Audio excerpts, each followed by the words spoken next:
So we're starting a new series called Where's the Proof, where we dive down the rabbit holes of violence and corruption. In this series, we explore public information and we share our findings with our unprofessional observations.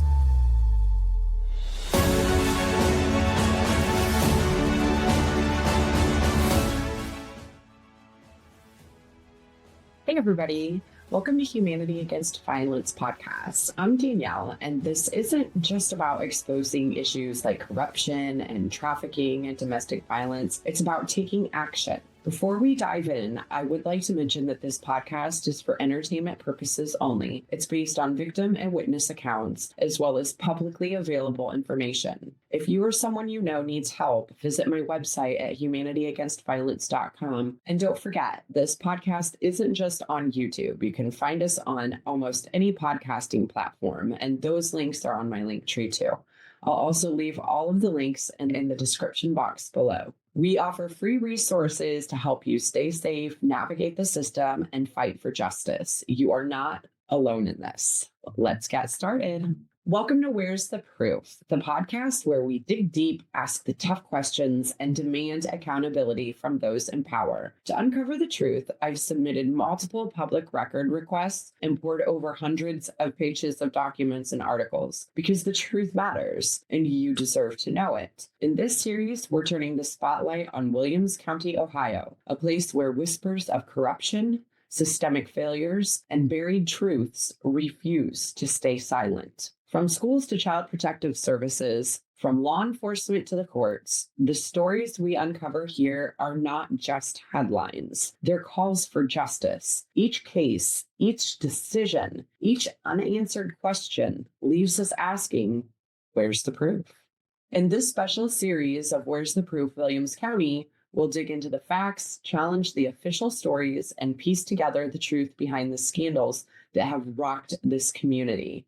Together, we'll uncover what's really going on and what needs to change. To kick things off, we're taking a step back in time. Before survivors join us in later episodes to share their powerful stories, we're going to revisit some of the scandals that have shaken our little towns. In the next episode, I'll dive deep into the stats and cases from the last 5 years. But for now, we need to start with the history. Why? Because it's the key to connecting the dots. These aren't random, isolated events. They reveal a pattern of corruption that has been happening for decades. The truth is, nothing has really changed. The same issues persist, and if anything, those in power have just gotten better at covering their tracks. In Williams County, the proof might just be the key to justice. This isn't a collection of isolated incidents. It's a deeply entrenched pattern that spans CPS, law enforcement, education, and local government for several years, showing a pattern of corruption. We'll uncover the stories of retaliation, neglect, and systemic dysfunction that have left children vulnerable, whistleblowers silenced, and our community betrayed. If these stories make you angry, and they should, I urge you to channel that anger into action, and we'll discuss that at the end. So let's get started. Our journey begins today with Dan Hughes, a law enforcement officer with decades of experience who sought to run for sheriff in 2012. What should have been a straightforward campaign became a political nightmare. Hughes was accused of violating election law by gathering petition signatures while employed by the county, a claim he addressed by resigning from his job. But that wasn't enough. Just 42 days before the election, charges were filed against him, which derailed his entire campaign. In early 2012, Dan Hughes began his campaign for sheriff. His career in law enforcement had earned him a solid reputation, and his bid for office was backed by prominent figures in Williams County. But things took a sharp turn when a complaint was filed by Kirk Eichler, a self-described concerned citizen. Eichler alleged that Hughes violated election laws by gathering petition signatures while employed at the Stryker Senior Center, a role under the Department of Aging. What's important to note is that Several high-profile officials, including the Williams County prosecutor himself, had signed Hughes' petition. This suggests that Hughes wasn't acting covertly or with malice. He was seeking support for his candidacy in plain sight. Nevertheless, the complaint was taken seriously and Hughes was informed of the potential violation. Believing it to be an honest mistake, he immediately resigned from his position to comply with the law and put the issue behind him. But the story didn't end there. Oh, no. Hughes's resignation should have resolved this matter. After all, the alleged violation was minor, and his swift action demonstrated his intent to comply with the rules. But instead of closing the case, it escalated. Just 42 days before the election, criminal charges were filed against Hughes. The timing could not have been worse. It effectively ended his campaign and unfairly tarnished his reputation. The charges were brought by Paulding County prosecutor Joseph Burkard, after Williams County prosecutor Thomas Thompson recused himself, citing a conflict of interest. Burkard's decision to pursue charges against Hughes, despite his resignation and compliance, raises serious concerns about the motives behind the prosecution. Though the case was ultimately dismissed in 2013, the damage had already been done. Hughes lost the election, incurred significant legal expenses, and saw his career irreparably harmed. What should have been a campaign focused on policy and community leadership became a cautionary tale of how minor mistakes can be weaponized in the political arena. Dan Hughes's case isn't just about a campaign gone wrong. It's a window into the darker side of politics in Williams County. Let's look at the broader allegations. What I see here is selective enforcement. Why was Hughes targeted for what appeared to be a minor technicality? It's worth noting that such violations are typically handled administratively, not criminally. And Hughes's resignation should have been the end of the matter. So then we have to touch on political interference. The timing of the charges, just weeks before the election, suggests far more than just a coincidence. Was this an intentional effort to derail his candidacy? And if so, who stood to gain from his downfall? The answers to these questions remain unclear, but the implications are troubling. Selective enforcement of law erodes public trust in the justice system and raises the specter of corruption. And when justice is used as a political weapon, the real losers are the voters.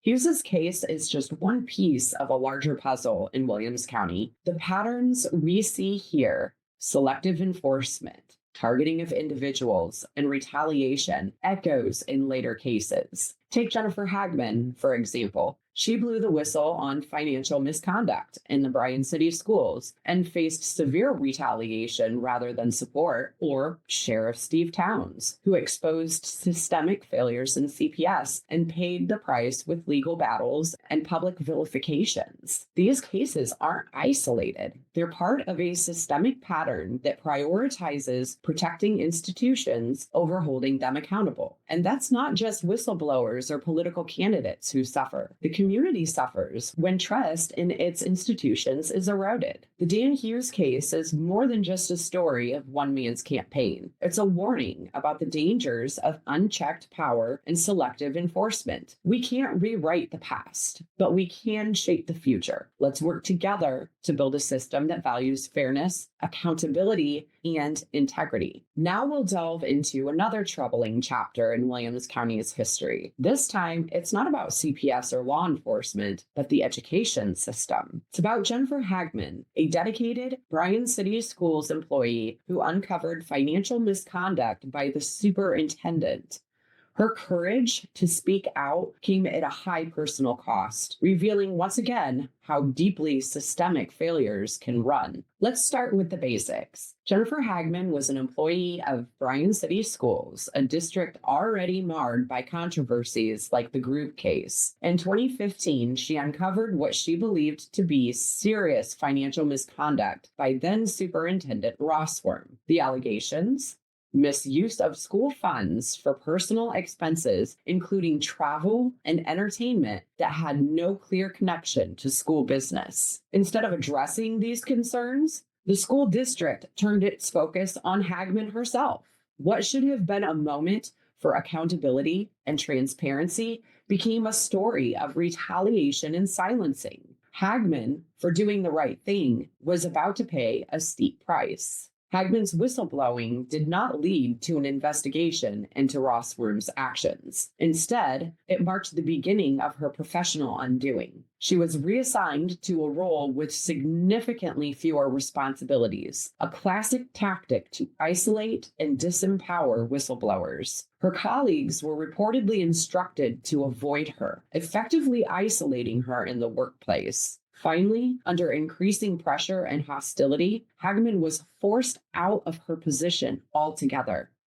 Make no mistake, this wasn't just professional retaliation. It was a message to anyone else in Bryan City Schools who might consider speaking out. Stay silent or suffer the consequences. While Hagman faced retaliation, Rossworm, the superintendent at the center of the controversy, saw little scrutiny. Here's what we know about the allegations against him. He was accused of misusing the school funds for personal expenses, including luxury travel accommodations. School financial records showed discrepancies, but no independent audit was conducted to verify or refute Hagman's claims. The school board, tasked with oversight, failed to take meaningful action to investigate these allegations. This failure of oversight wasn't just about protecting Rossworm. It was about protecting the status quo. The school board's inaction spoke volumes about the culture within Bryan City Schools, a culture where loyalty to leadership was valued over accountability to the public. The Hagman case doesn't stand alone. It's part of a larger pattern we've seen in Williams County, one where whistleblowers are not celebrated for their courage, but punished for challenging that status quo. Think about Dan Hughes, whose career was derailed after he exposed campaign violations, or Sheriff Towns, who faced legal consequences for exposing CPS failures. In every case, we see the same tactics: retaliation, isolation, and silencing. These patterns aren't just coincidences. They are symptoms of a broken system, a system that protects those in power while punishing those who dare to speak out.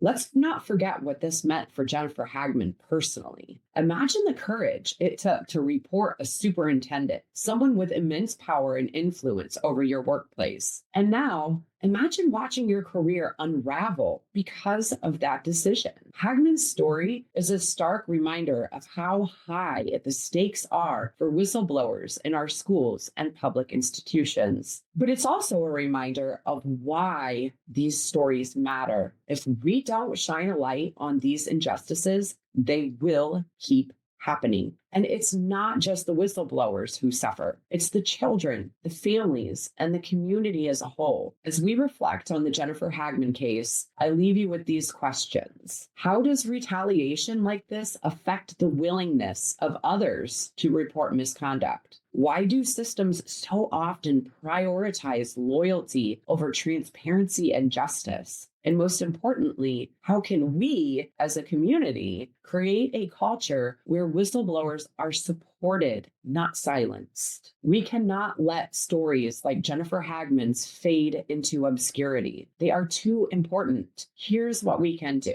We have to start demanding whistleblower protections, advocate for stronger policies at the local and state levels to protect those who report misconduct.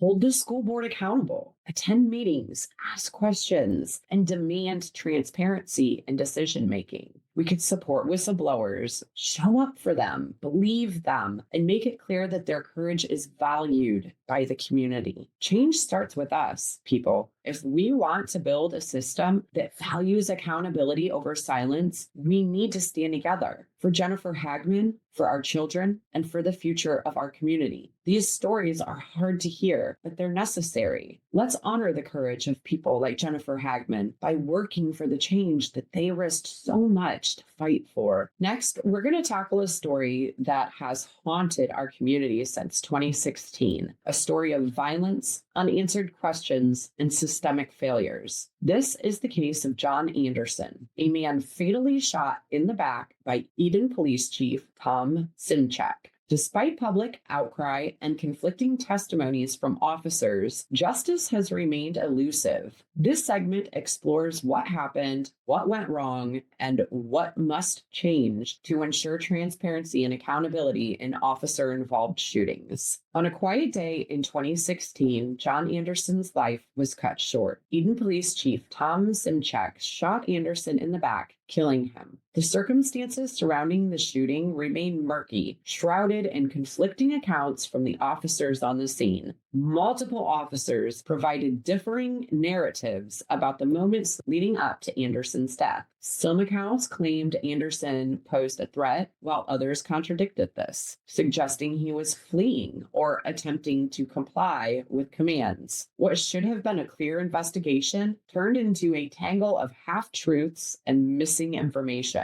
Despite the public outcry, a grand jury declined to indict Chief Simchek. For Anderson's family and the community, this decision felt like yet another instance where the system failed to deliver justice. But the story doesn't end there. In 2019, 3 years after the shooting, new revelations emerged. Deputy Mick Frisbee, one of the officers involved in the case, was indicted for perjury. Prosecutors alleged that Frisbee lied under oath about the events surrounding Anderson's death. Shortly after the indictment, Frisbee took his own life. His death added another layer of tragedy to an already devastating case, but it also left us with more questions than answers. If Frisbee lied under oath, who directed him to do so?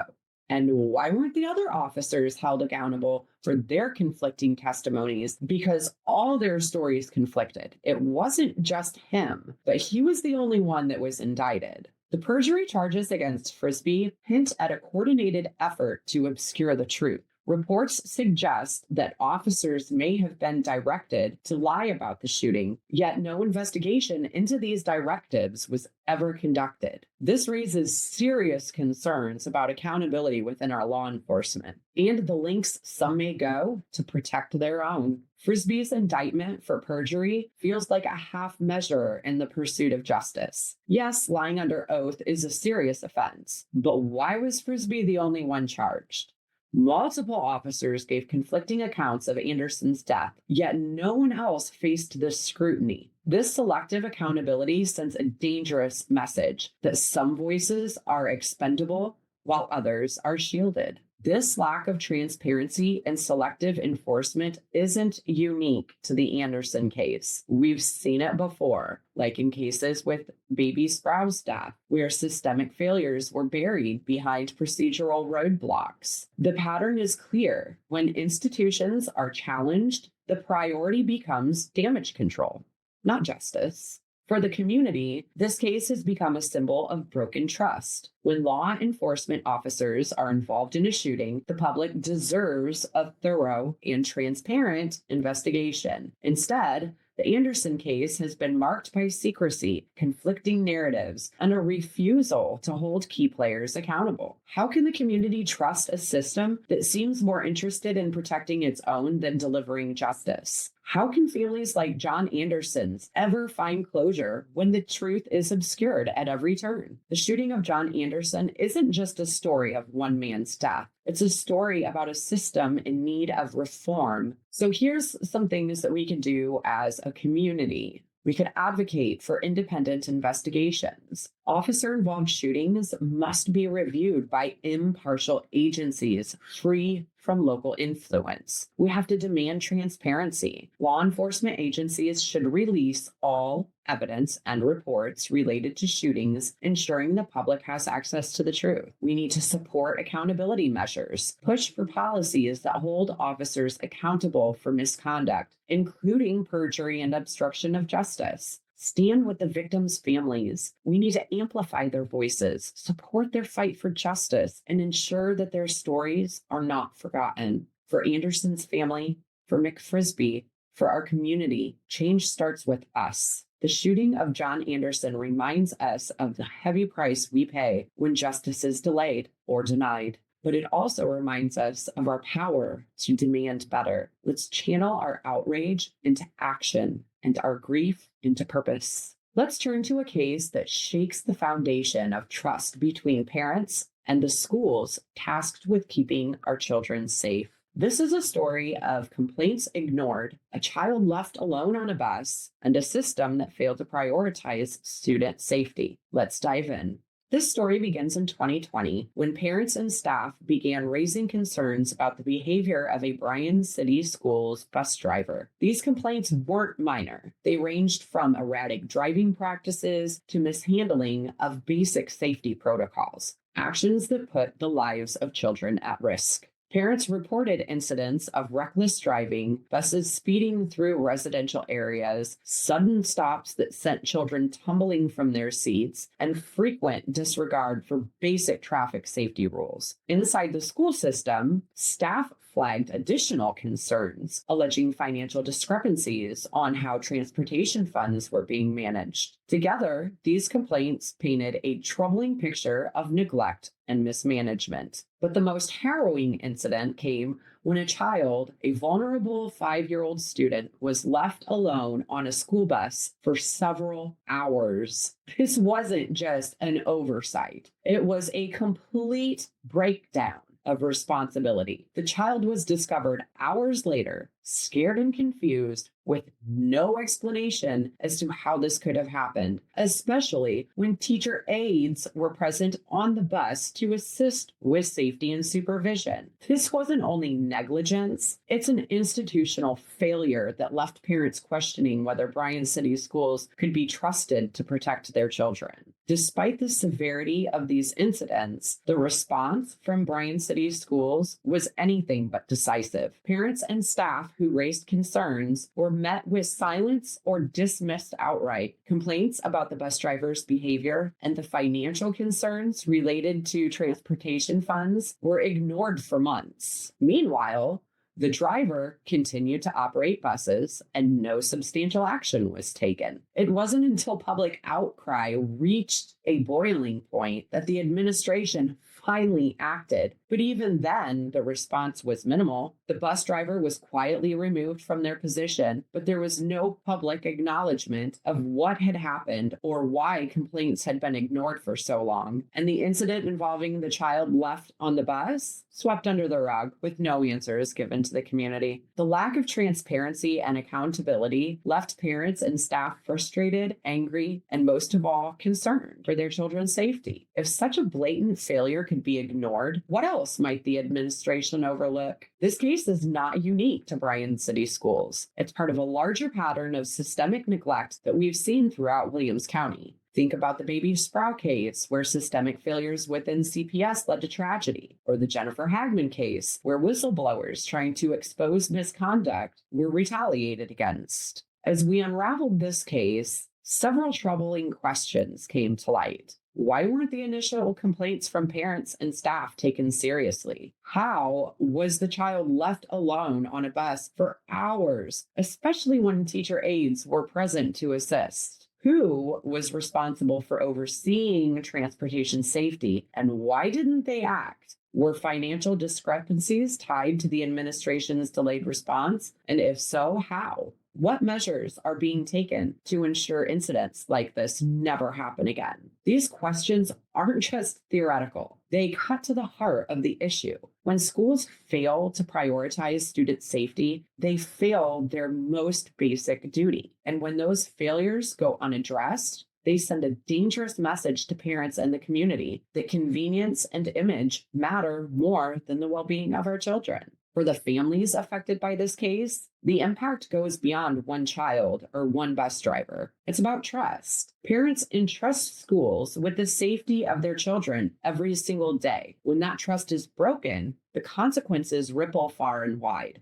And it's not just the parents of the child left on the bus. It's every parent who wonders, could this happen to my child? It's the staff members who fear speaking out, knowing their concerns might be ignored or met with retaliation. And it's the community as a whole, left questioning the integrity of an institution meant to serve them. This case is a stark reminder of what happens when safety is sidelined for convenience or reputation. We need to work together to ensure that our schools prioritize the safety and well-being of every child every day. The children in our community deserve nothing less. We cannot allow neglect and inaction to put our children at risk. The safety of our students must always come first. No exceptions, no excuses. It will take us standing together and demanding the change that our community deserves. That story leads us to revisiting a tragedy that highlights systemic failures and the devastating consequences when those tasked with protecting the vulnerable fall short. This is the story of Lethariel June Sproul, a 2-month-old infant whose life ended in unimaginable circumstances. It's the story of missed warnings, broken system, and the devastating cost of inaction. On July 20th, 2016, Lethariel June Sproul was pronounced dead at Marion General Hospital. Born just 2 months earlier on May 6th,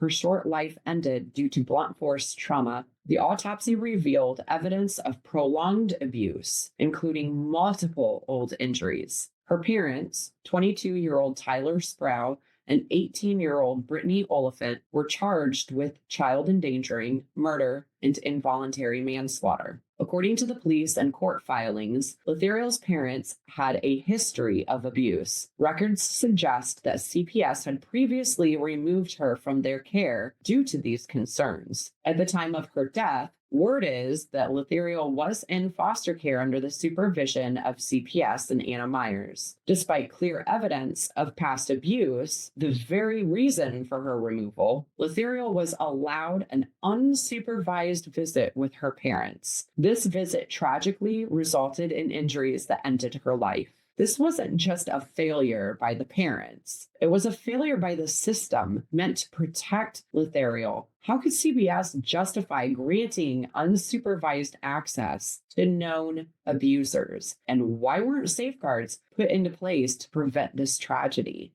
After Lethariel's death, her parents faced swift legal action. Tyler Sproul was charged with murder, involuntary manslaughter, and child endangering. He was held on a $1 million bond, and Brittany Oliphant faced charges of child endangering and abuse, with her bond set at $500,000. Supplemental indictments later added homicide charges as evidence revealed the extent of the abuse. While the legal system acted decisively against the parents, questions about CPS's role in the death remain unanswered.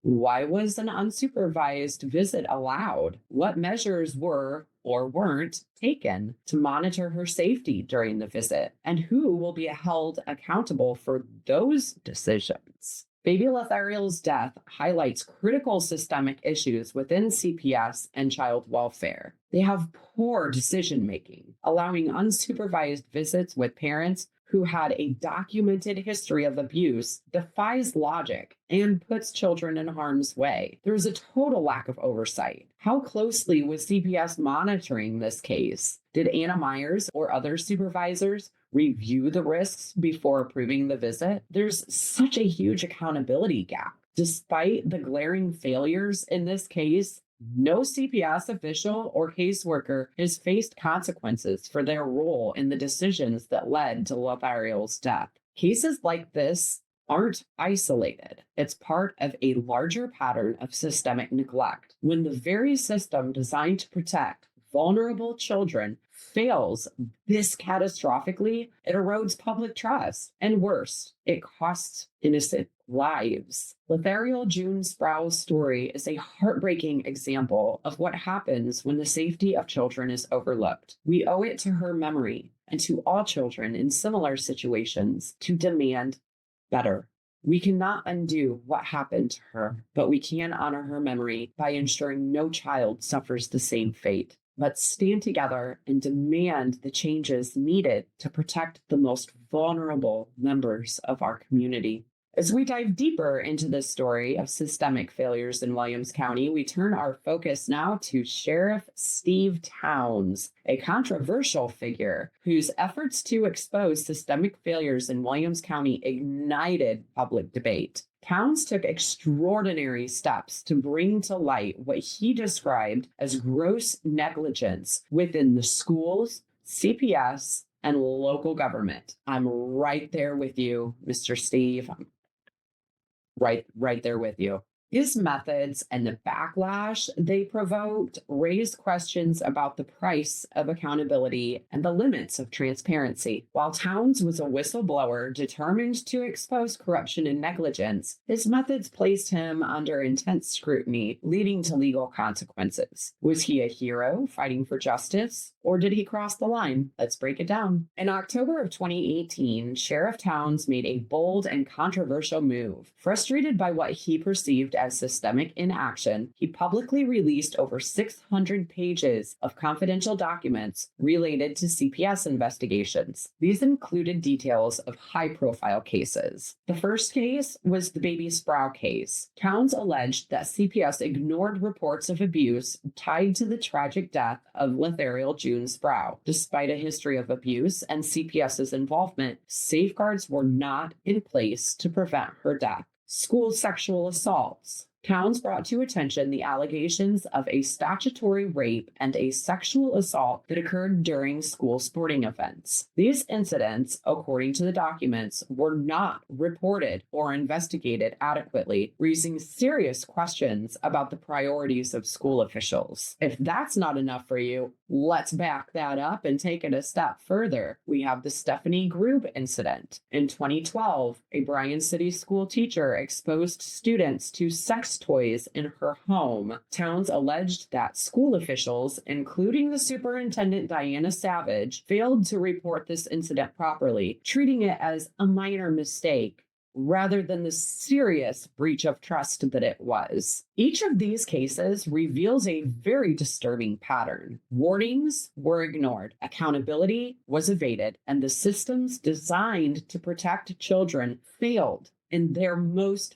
fundamental duties. Despite that, Towns was prosecuted for violating confidentiality laws, overshadowing the grave negligence that he sought to expose. The document release included highly sensitive information, case notes, investigative reports, and internal communications. Towns argued that he was compelled to act because the system was failing to hold CPS and other officials accountable. The release of these documents was a bold move, but it came at a significant cost to Towns. The materials, many of which were redacted but still had identifiable information, were deemed confidential under Ohio law. Within hours of the release, the documents were taken offline, and Towns faced multiple misdemeanor charges, including the unauthorized disclosure of confidential information and dissemination of child abuse reports. But the backlash was swift. Critics accused Towns of compromising the privacy of victims and violating confidentiality laws. Legal experts questioned whether his actions, however well-intentioned, had crossed an ethical and legal line. Towns defended his actions as a necessary step to expose the failures of CPS and Bryan City schools. He argued that he had repeatedly raised concerns through official channels, only to be met with delays, denials, and refusals to act. Frustrated by the lack of accountability, he decided to take his case to the public, stating, "If everything had been handled properly to start with, we wouldn't be where we are now." How true is that? This out of all this stuff that I investigated, I tell you, I think this one was the most frustrating. Going through all of the articles and everything that was published, just the way that this man was villainized absolutely baffled me. This man is one of the only people in this whole ever-loving county that was brave enough to step up and say something, who loved and cared about our children enough to realize, this is wrong. Let's do something to fix it. And then he was targeted. The way this man was targeted, anybody who shamed this man, you ought to be ashamed of yourselves. You should be ashamed of yourselves. And we need more people like him. I mean, maybe if we had more people like him as officials, we wouldn't be having all this crazy shit happening. And I can promise you, this is just the tip of the iceberg, my friends. All of this stuff that comes forward, just stop for a minute and imagine, just think of how much shit they have successfully covered up that we've never heard about and most likely never will. This is our children's lives, y'all. We need to wake up and pay attention and start helping and supporting whistleblowers instead of shaming them. This is a deeply troubling story that has left our community grappling with hard truths. This is not just about the past. It's about the present and future of our children's safety. It's about systemic failures in our school and child protective services, the risks whistleblowers take to expose corruption, and the cost of inaction. Let's walk through the timeline of events and connect the dots to see how we got here and how we move forward. It all started in 2012 when Stephanie Grube, a teacher at Bryan City Schools, crossed unimaginable boundaries. She exposed 2 minor female students to sex toys in her home, demonstrated their uses, and even placed one into the hand of a student. After leaving to take the girls home, Grube reportedly turned her car around to show them more items after they left and repeatedly warned them not to tell anyone. Spoken like a true perpetrator, this wasn't an accident. This was deliberate. And when parents found out, they turned to the school and CPS, believing these institutions would act decisively. Parents trusted the school to protect their children, but the response was grossly inadequate. Here's what happened instead. The school psychologist reported the incident to CPS as a hypothetical situation, failing to include key details like the students' names. Superintendent Diana Savage knew the full extent of what had occurred, but chose to issue only a written reprimand to Grube.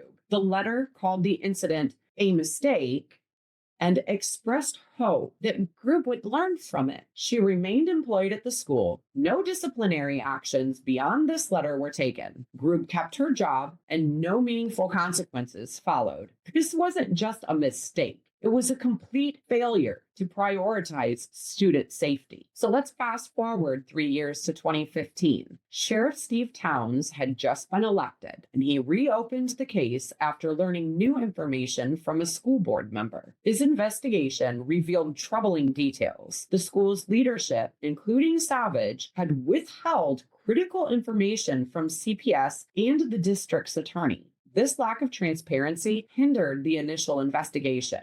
Towns believed that this case was emblematic of a deeper issue, a pattern of negligence and protectionism within the system. This obstruction of justice wasn't just negligent, it was deliberate. In 2016, Sheriff Towns took a bold step. He filed 11 charges against key figures in this case, including Diana Savage, the superintendent of Bryan City Schools, for tampering with evidence and dereliction of duty; Anna Myers, CPS supervisor, for failing to properly screen and report abuse cases; Glenn Newcomer, a school board member, for falsification and tampering with evidence; and additional board members were also charged for obstructing official business. Towns alleged that school officials actively misrepresented facts and hindered the investigation. He claims that Myers failed to ensure abuse reports were properly documented and acted upon, allowing systemic failures to persist. But the charges faced significant hurdles. Sheriff Towns had bypassed the county prosecutor's office, so felony charges were dismissed due to procedural issues. Although, with that being said,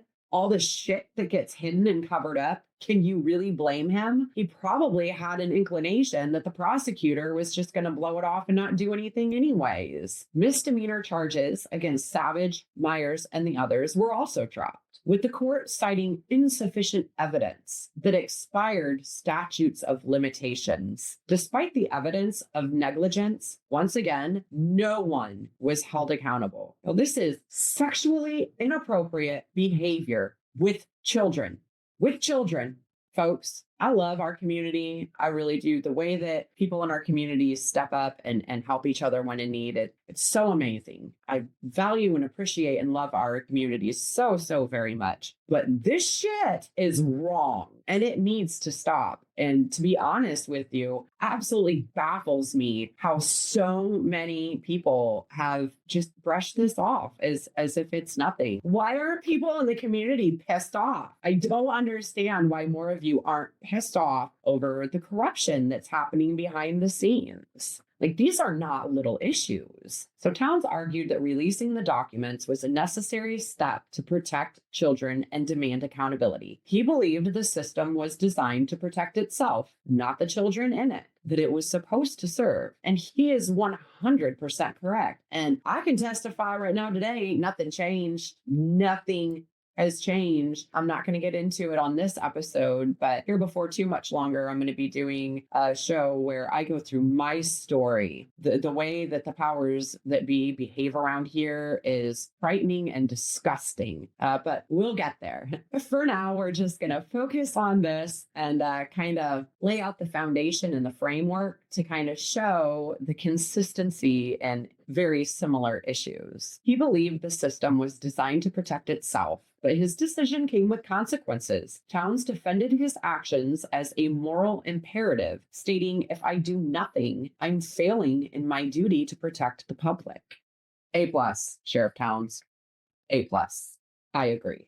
In 2019, special prosecutors charged Sheriff Towns with multiple misdemeanors, including unauthorized disclosure of confidential information, for releasing sensitive CPS case files without proper authorization, and encouraging the dissemination of child abuse reports. These charges stemmed from both the online release of documents and an incident where Towns personally shared details of abuse cases during a meeting with a concerned parent. Prosecutors argued that Towns' actions violated state laws designed to protect the confidentiality of child abuse investigations. They contended that while his intentions may have been noble, the law required strict adherence to privacy standards.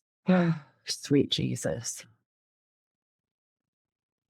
What about the rights of our children who are being physically and sexually abused? What about I'm asking for a friend?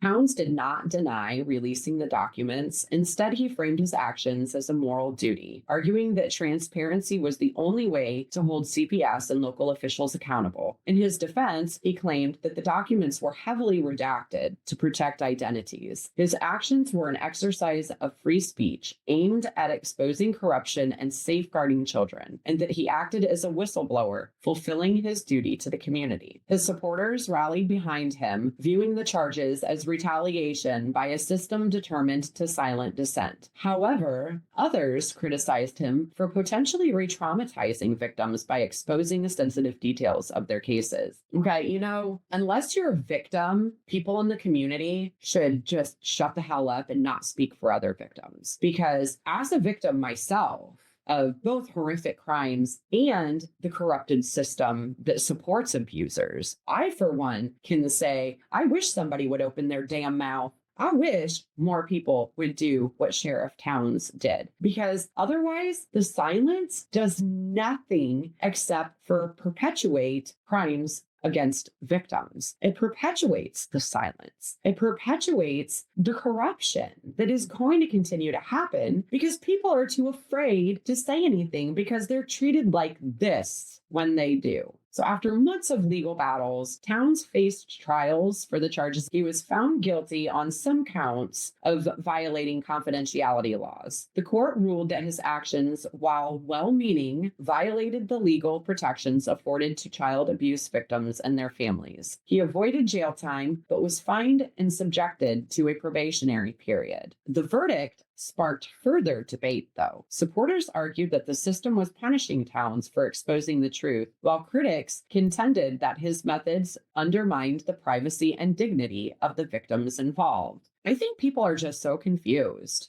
We're focusing on the wrong things, folks. We're focusing on the wrong things. Victims are victims because there is no accountability. Perpetrators get away with doing whatever they want, and we see it time and time and time again. And we've seen it here just in this episode that I've done. Y'all, something's got to give. Our community has to step up and has to require better and more from our officials. This behavior is unacceptable. I mean, it's so unacceptable on so many different levels. And, like I said, it's just the tip of the iceberg. I mean, this is just what I ran across just doing quick search of different scandals that have happened in the area. I am privy to much more horrifying details and stories, only because I'm an advocate. So I have people that come to me with some really horrifying things that are happening in our area. And y'all, the corruption runs deep. It runs deep. This is some real shit. And people can say, oh, but it's such a nice community. And it is. It is. I'm not trying to take away from that at all. But what makes the community a community is the people within the community. Well, I'm here to tell the people that your county officials and the folks that are running the show, they are dirty, corrupt.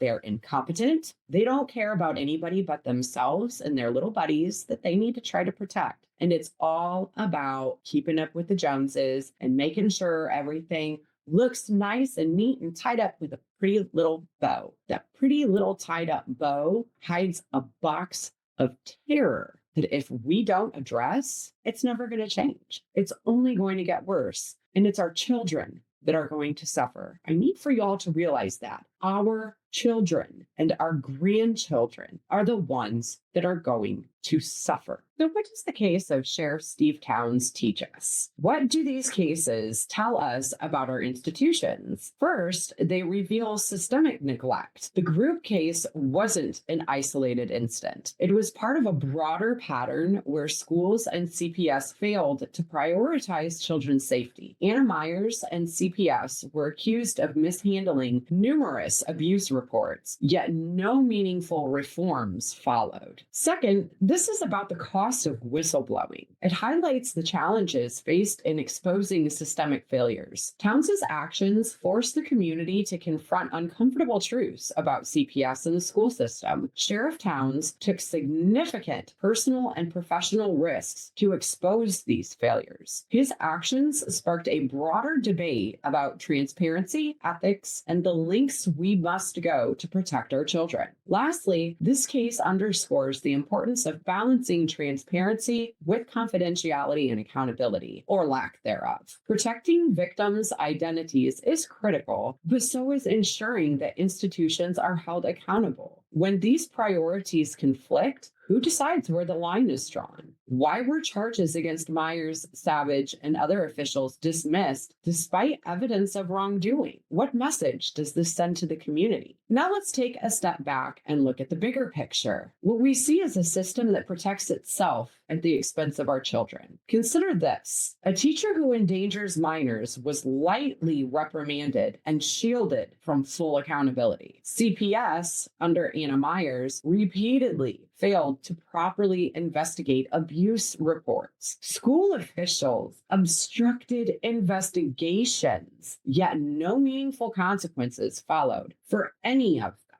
And then when Sheriff Towns tries to expose these failures, the system turned on him. This isn't just about one case or one person. It's about a culture of impunity that prioritizes reputation over responsibility. And the cost of this culture is paid by our children. While the focus of the charges was on Towns's method of disclosure, the issues he exposed were deeply troubling. Towns highlighted multiple cases where CPS failed to act on credible reports of abuse, including the Sproul case and other incidences where children were placed in harm's way. Both CPS officials and school administrators, including Superintendent Diana Savage and CPS Supervisor Anna Myers, were accused of failing to report abuse or take appropriate action. These failures directly violated their roles as mandatory reporters. Towns alleged that local prosecutors and other officials were more interested in protecting their reputations than addressing systemic issues, further exasperating the lack of accountability. Meanwhile, Towns himself became the target of legal action. Supporters saw him as a whistleblower forced to act after exhausting all other options. This selective prosecution raises critical questions.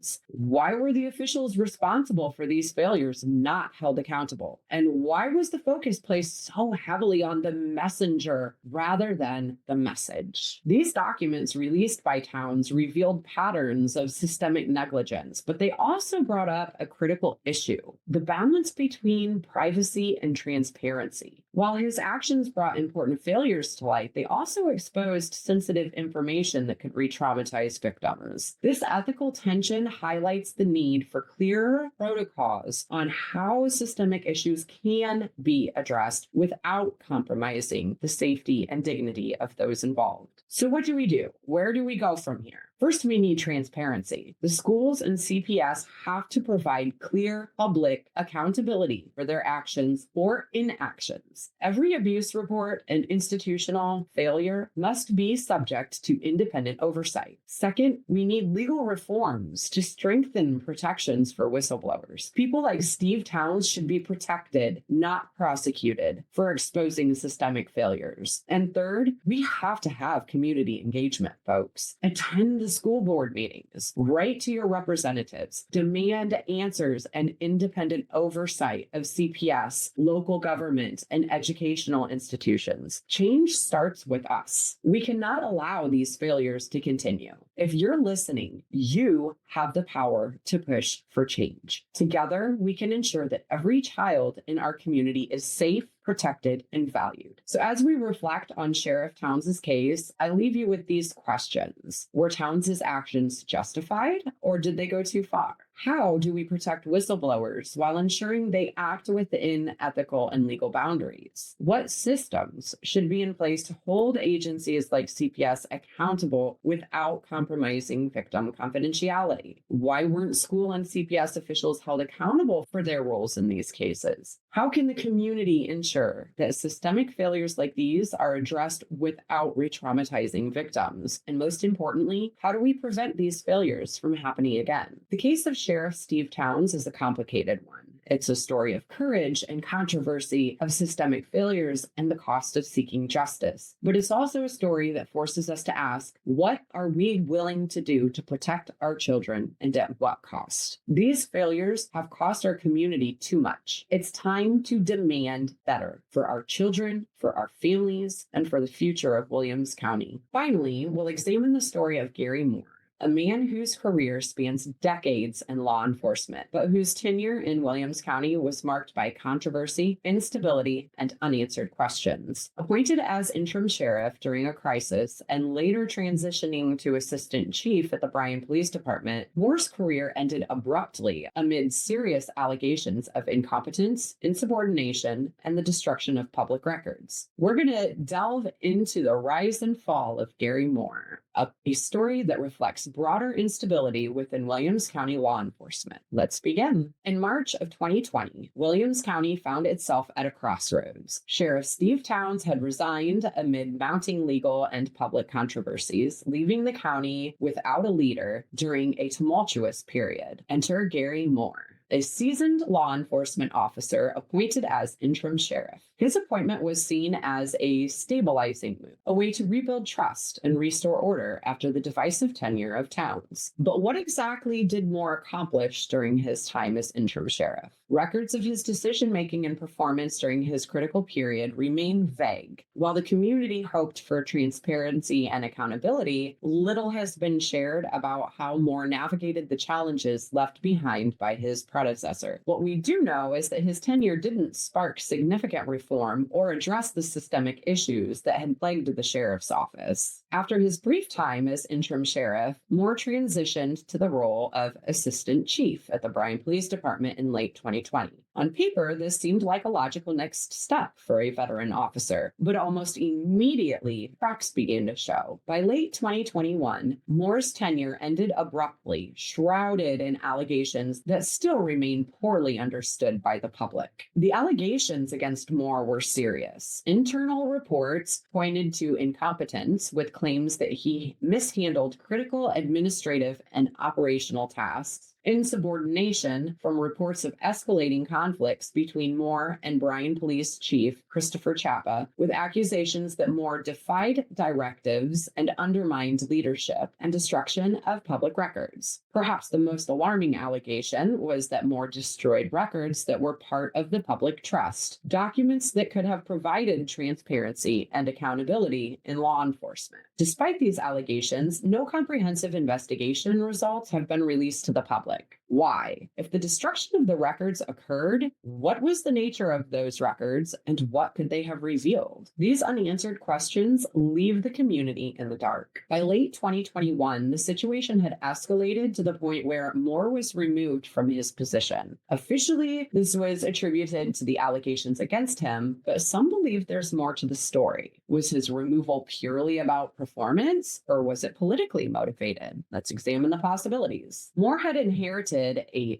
deeply fractured law enforcement system, one still reeling from the controversies surrounding Sheriff Towns. As interim sheriff, he was tasked with bridging divides and rebuilding trust. But that role likely put him at odds with powerful figures within the department and the county. Could his removal have been an act of retaliation for decisions made during his time as interim sheriff? And if so, who stood to benefit from his downfall? The case of Gary Moore is not an insulated incident. It's part of a larger pattern of instability in Williams County law enforcement. Think about it. Steve Towns resigned under a cloud of legal and public scrutiny. The Eden Police Department faced significant backlash after the shooting of John Anderson, with questions about perjury and internal corruption. Now, Moore's removal adds yet another chapter to the story of leadership turmoil in the county. These events point to systemic issues that go beyond any one individual. Leadership transitions in law enforcement have been marked by